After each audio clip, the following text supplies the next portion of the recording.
Mbukeli usibabizile kumfundisi abazalwane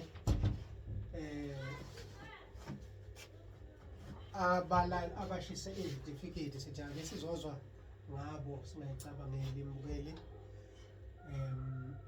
Mhlambe ngizocela ukuphinda futhi ngizwe ukuthi obani abazokhona ukuthi bazokhuluma. 1 2 azophendula imibuzo he lo ushise le certificate sokuza lokho ozwayo ukuthi abasiphendula manje laba bo 2 3 4 fike sesiqalile no akuna limit 3 4 5 6 Mbukeli sisekhona kwamaphumulo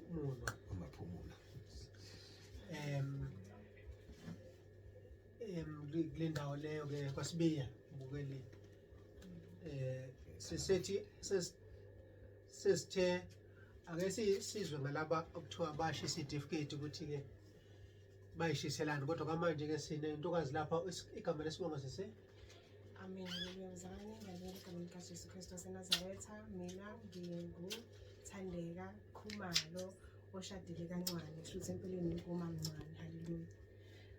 Ngisindisiwe ngiyamthanda uNkulunkulu ngidele konke ngenxa kaJesu Kristu waseNazaretha. Ngingumfundi kaJesu. Usuka ekhaya? Ngisuka eNkande ngaseNquthu. Ukhona ba? Amen. Ukhona ubaba ongizalayo nomama ongizalayo. Ubaba uncane uhlala endaweni yaseBhulu eMaritzburg. Umzalwane naye akasumzalwane. Utheni ngale ndaba yakho yokushisa certificate? Yena ngasho ukuthi angimphathanga kahle kodwa vele ubevele sewumuntu osehlehlile ngoba kan understand livalo lokudela konke empeleni insindiso nje akaza ayiqonde. Okay. Haleluya. Ushisa certificate? Ngizishisile. Zenzeni certificate manje into yokukhona? Inkinga senginethemba elisha so angikwazanga ukuthi ngithi nginethemba elisha bese ngaphathwa yithuba lithi iBhayibheli kuze kube namakhosi amabili uzodelela elinye bese uhloniphe elinye yabo ngeke uzikhulule. Kahle. Icertificate sebhokisini still lapha ayingene nje wena uhamba wedwa certificate nazo zenzeni icertificate nkosazana? Ayimfimezi ikhona icertificate inhliziyo yami izoba khona nakuzo ukuthi hayi ngelinye ilanga nje semangixakekile insindiso bese ngiyayikhumbula lezi certificate ukuthi hayi athi ngiyofesa. So ngithanda ngiyishise ithemba lami uzobonakala ukuthi liphelile kule certificate kepha ithemba lami selinguJesu yena yedwa. Haleluya. Oh yeah. Manje ke mhlambe ushisa certificate uzophila kanjani? iBhayibheli olungileyo wami uyakuphila ngokukholwa. And mangifunda iBhayibheli ukuthi uphila ngokukholwa kanjani. Kukhona amadoda engingabukela kuwe nje ngicabanga uEliya uphile ngokukholwa ngendlela ukuthi khona la kwafika isikhathi ukuthi abesehlane uNkulunkulu wathumela igwababa ukuthi lilethe ukudla and lithi iBhayibheli lalimlethela njalo ukudla waqeda lapha amholela umfelokazi lokwakhona khona amafutha nesiqwa kodwa ngiyakhuluma ngokudla nalapho bazalwane. So uNkulunkulu awukho kumehlulayo kungasikho lokho kuphela no Paul wabondla oPetro wabondla babengalanga. Kahle ngiyabona. Haleluya. Wena usoPaul awuso angithulo wami ufana mangabe kuthiwa njengamanje amagwaba bawafiki uzophila kanjani? Haleluya. Ngiyabonga kakhulu usungelelo thuba ngizake ngifela ekhaya mina bekuJanuary mangifika la ekhaya ngikhona la ekhaya labafundi. Hey ngasho babuncane bengifakela imali ngakadeli konke ngathi ngidele konke wakhatha off akasangifakela imali.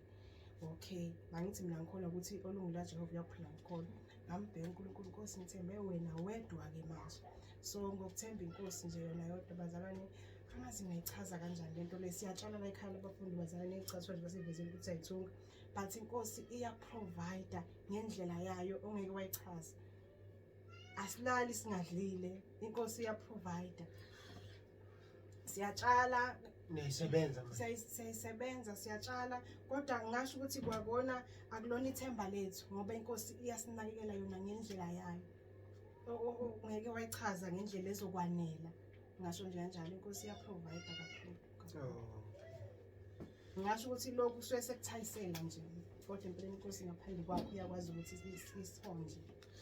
Siyezwa lapho ukuthi ubaba wesekhaya akumphathanga kahle lokho. Yes. Laba bakhona abanye abazali bakho babona kwenzenjani?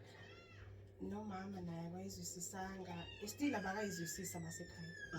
Sebeyazi vele ukuthi yes ngila ekhaya ngenxa yokuthi ngidele konke, kodwa baka-understand, kodwa futhi bayazi ukuthi isinqumo engisithathile futhi angisabheke emuva kunalokho ngisebenzela inkosi, ngisayibheka ukuthi namhlanje ukuthi angenzeni, ngilandela yena, ngiphila ngokwemiyalo yakhe usuku nosuku, ngizinikele kuye full time, nginikele emsebenzini wenkosi full time. Ukavela ku-Facebook ushushisa khona ukuthi angizange ngibone ubuso bakho. Yes. Khona ubuso bakho ku-Facebook? Ngiyengavela ku-Facebook, yes. Angizange ngikubheka. Hallelujah. Kodwa lapho ku-Facebook ukuthi ngilapha ku-Facebook ba-social certificates kaSathane. Yes, bengisho njalo impela, ngisho ukuthi i-certificate zaSathane lezi. Ingakho siyishisa, sesinemfundo entsha, sasaliphakamisa iBhayibheli, sathi nayo imfundo entsha eyizwi lenkosi yethu. Manje nihlangana naphi noSathane mhlawumbe azakunikela i-certificate? Angithi ingqondo zethu beyiphuphuzekisile, sazi ukuthi izona i-certificate, iyona into e-right, iyona mfundo ekumele umuntu aphile ngayo. Mase sesibheka kasihle sukela phansi nje ezikoleni besifundiswa amanga, ukuthi wabhala i-essay, ucreate nje amanga, usuke ngingasoze ngalikhohlwa, ubhala amanga, ubona ukuthi siyafundiswa amanga. Kwasuka lapho sakhula, noma sesikhula kuthiwa saqale sabaza imfene, zonke lezo zinto amanga, kuningi.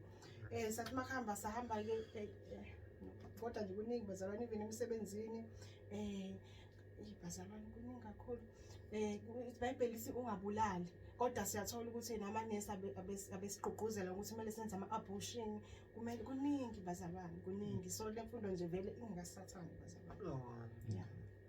Mbukeli, ngiyacabanga ukuthi uzwele mhlambe before simkhulule unkosazane ake siye emakethe.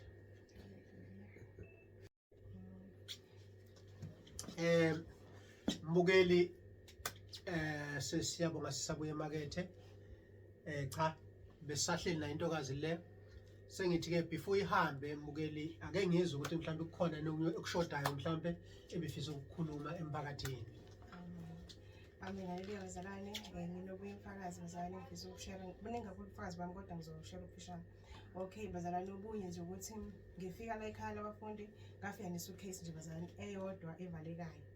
Kodwa bazalwane uNkulunkulu ngenxa yokuthi uyayisebenzela bazalwane, bekuthi uma befika nje bazalwane bayazi impahla, ngenza ama-vlogs kakhulu manje bethi mama ama-vlogs ngeke nazi impahla, noma uye nazi impahla. So bazalwane even i-suitcase yami ayisavaleki ngendlela ukuthi ezinye bengiyifake eceleni eplastikini, ngagcina ngithi no angipha abazalwane phela ngeke, seziningi kakhulu bazalwane, inkosi iyaprovide ngendlela engachazeki. Okunye bazalwane ufakazi enginabo, ngake ngafuna ukuthenga i-airtime bazalwane, ngangino-R11, mangichecka idatha ngafuna ukuchecka ama-comment bazalwane. Haleluya. So mangifuna ukuchecka-ke ama-comment ngayibuza ukuthi kazi ngizosizakala kanjani because ngishoda ngo-R1 bazalwane. Ngakhuluma noButokozo ukuthi hayi ngishoda ngo-R1 Butokozo ngihamba uzama-ke ukuthenga ongatholakala. So bazalwane ngifuna ukuveza amandla kaNkulunkulu ukuthi azabonakala nasey'ntweni ey'buka ngathi iy'ncane. Haleluya. So into eyenzeka-ke lapha ngathi ngisadize ngichecka nje ukuthi hayibo R11, ngathi sengithi ngiyachecka futhi sekuwu-R12 bazalwane, ngafuna ukuthenga idatha eliwu-R12 and ngambonga uNkulunkulu bazalwane, ngambonga uNkulunkulu ngathi ngempela Nkosi uyayi-provider. Ngiyakhumbula ukuthi ngathi sekwenzekani lokho ngabuza enhlizweni yami ngathi Nkosi ngoba ungiphi R1 shuthi nemiliyoni ungangipha, and waphendula wathi yes mawulidinga ngingakupha nalo. So inkosi ithembekile bazalwane, ngiphakamisa yona nje yodwa bazalwane, mina ngiveli ngiveza yona, ngiveza amandla ayo. Uthi yakhamba imali ngavele nje yaba khona. Yaba kuphi? Efonini. Yangena efonini. Yes. Ngathi mangithi ngiyachecka bekuno-R11, ngiyibuza ukuthi kazi u-R1 ngizowutholaphi khona ngithenga idatha because amadatha aqala ku-R12. Ngabathenga.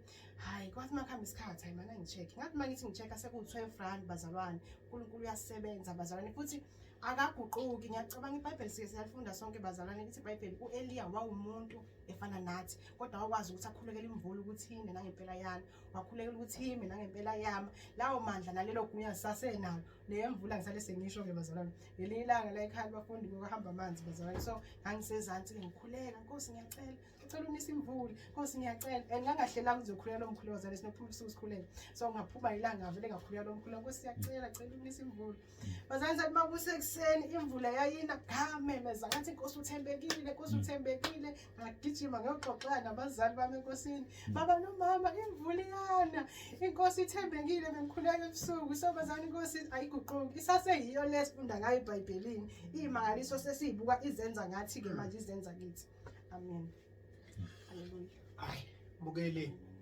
Nayizwa ke intokazi nayizwela. Haleluya. Siyabonga kakhulu. Mbukeli ake siphinde siye emakethe.